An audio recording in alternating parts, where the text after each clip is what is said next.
you talked about the journey of when Tom came back home, Yeah. and how you, bit by bit, moved forward. And I was just saying, Tom, you were then just beginning to share a little bit about that journey for you, and you're saying it's not all roses of coming back home and then discovering the problems at home as well. It was very difficult. I had a lot of post-traumatic stress. I found myself on highs and lows, and the highs were good, but the lows were very, very low. And I knew I needed to take more responsibility for myself, but it was very difficult without hands and feet. But step by step, slowly, month by month, I put the pieces back together and got functioning prosthetic limbs, and got to do a few more things for myself, so it took a little bit of pressure off Nick. I started dressing myself, started washing, and eventually the game changer was getting back into work. We live in a small country town, so there's not a lot of work around, but I found a job in a call centre, and that was a real great move for me, because it wasn't the work itself, which remains to this day, because I still work there very, very routine and kind of 20 levels below my competence. But the routine of walking in there and being part of a team and having to communicate on a daily basis in a positive way and solve other people's problems, not my own, but to address other people's issues, was a really, really therapeutic way forward. Right, and you've segued into something that's very powerful, what you're doing now. You could easily just be busy in your own lives or shied away somewhere, but somehow you've got this role of being advocates. There's this film that's been made. You're now on the road as motivational speakers. Isn't that ironic for struggling, dare I say, or maybe accomplished, dare I say, writers and people in acting and thing in film? Do you see the irony in that? And it'll be interesting to talk a little bit about that work now, and what that work is about now.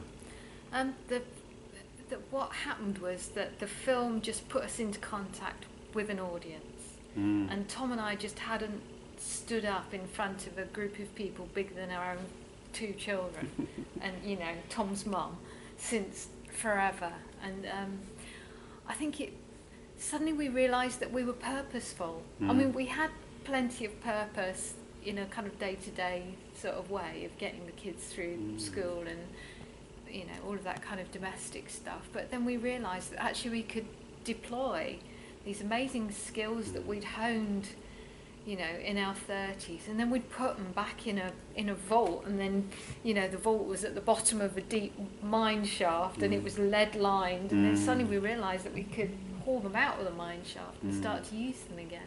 It's interesting that, because I'm just thinking about those skills, and first of all I thought you were talking about the skills that you talk about now, because I guess there's lots of skills. There's all those creative skills that you have, but I guess there's all the skills now of survival, of connecting, of being able to tell me a little bit, what's the work about now and what's the vision now?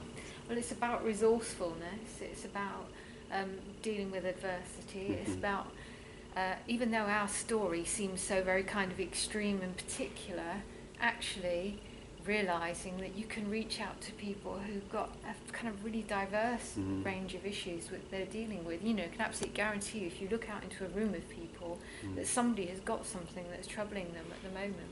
Whether it's something that's in the forefront of their mind or something that's actually in the back that they're repressing, something about our film, something about laying it on the line in front of people and saying, it was really rubbish, and actually we didn't deal with it really well all of the time, but still we came through it, and 17 years later we are still here. We are still kind of dealing with the challenges on a daily basis. People just seem to really connect with that. Yes.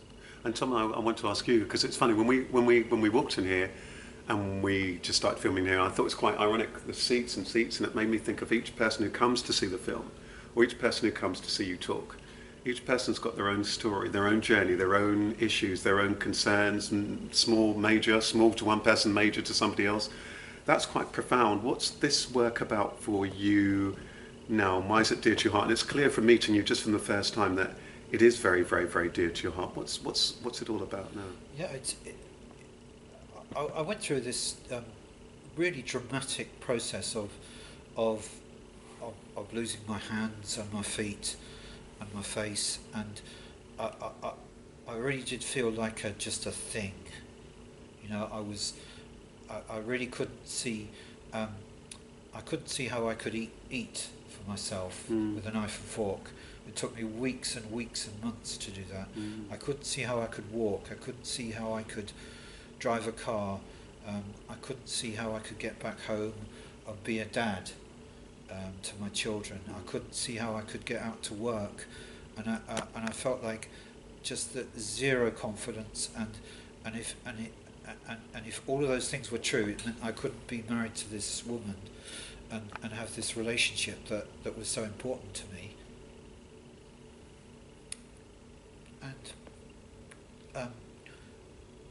very, very slowly, all of those questions in my head, I just addressed them one by one every day, and I found a way, with help from other people, to achieve them. And now I drive.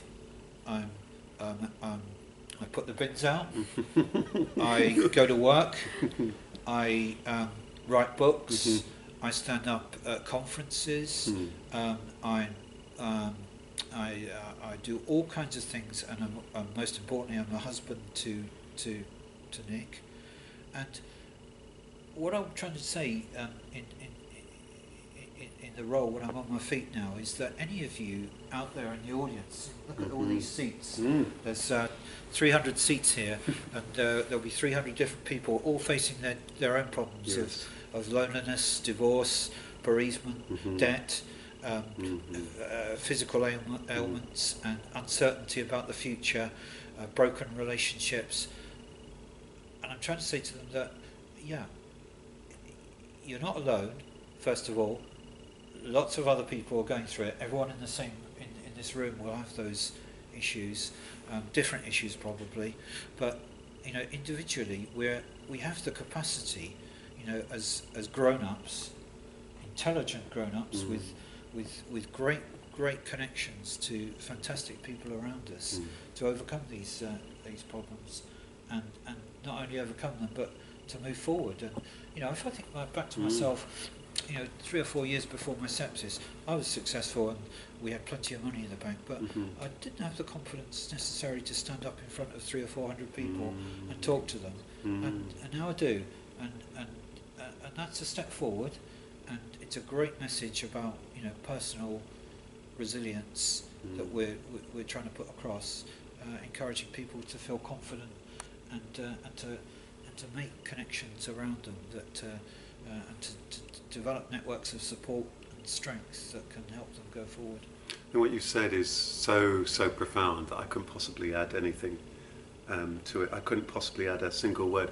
What I do want to say is that I've been very touched by the film, but even more touched by meeting you both in person, and the work that you're doing is remarkable. And I certainly know as a coach and as a speaker that there's something about that gift of when you're fortunate enough to be stood in front of people and say something that connects with them and invites them to be themselves and to honour and cherish themselves and the people around them. That's very, very powerful. So I just want to thank you very much for the work that you're doing, and every single person in these theatres and beyond that you're helping. And is there any last words that you want to say? Are any things that you wanted to say, or that you're looking for, or any requests or things that you want to say to people, encourage people to do anything at all? I think it's about encouraging people to play the long game. We're so kind of tempted always to go for this sort of short fix and be really tough on ourselves if we can't kind of fix it right now, and then we throw the baby out with the bathwater. But actually it's just that case of marathon, not sprint. You know, just don't be hard on yourself. Just take whatever good you can from the situation you're in right now, and there will be another good situation just around the corner. Just hold on for it and be kind to yourself. Yes. And Tom, anything you want to add to that? Yeah, be kind to yourself. Certainly work within work with what you've got, and in my case, I've been very, very lucky. Even with all the damage that I've had, I'm so lucky to have Nick, my wife, and 2 young children. So it's a question of it's been a matter of trying to give out rather than always concern myself with my own issues, and just to see what I still have got to give other people, because when you're giving what you can, there's always a return. Oh, for sure. And for people who are interested, they can look up the Sepsis Trust if they're looking to donate and support. Yeah. And the Starfish, look up the fish. Just look it up and watch it. It's well worth the watch. And I just want to thank you. Yeah. And if people are looking to find you, can they find you? Is it easy to find you the work you're doing? Yes. It's Resilience and Co. .uk. I mean, sorry, kind of think I have to cut that. Yeah, no, that's okay. We'll say it again. We'll just say it one more time. Yeah, it's resilienceand.co. Yes. That's it. Excellent. That's the website. And that's us. Fantastic. And we'll put a link underneath that. Thank you both so much. It's been such a pleasure. Thank you. Take care. Thanks. You're Bye-bye. welcome.